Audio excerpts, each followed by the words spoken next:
Pour entrer dans le royaume des cieux, il ne suffit pas de me dire « Seigneur, Seigneur ». Il faut aussi faire la volonté de mon Père qui est dans les cieux.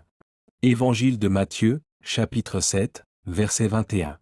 Et l'œuvre de Dieu, leur répond Jésus, c'est que vous croyiez en celui qu'il a envoyé, que vous placiez votre confiance en lui. Évangile de Jean, chapitre 6, verset 29. Puis, parlant à tous ses disciples, Jésus ajouta, « Si quelqu'un veut être mon disciple et marcher avec moi, qu'il renonce à tous ses droits sur lui-même, qu'il se charge de sa croix et qu'il marche sur les traces de mes pas.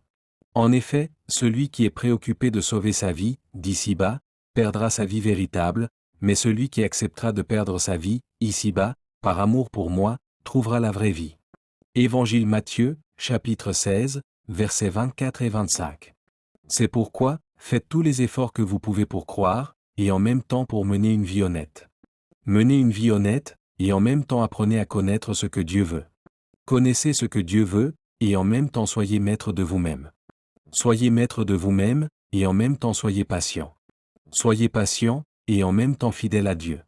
Soyez fidèle à Dieu, et en même temps ayez de l'amitié pour vos frères et sœurs chrétiens. Ayez de l'amitié pour eux et aussi de l'amour.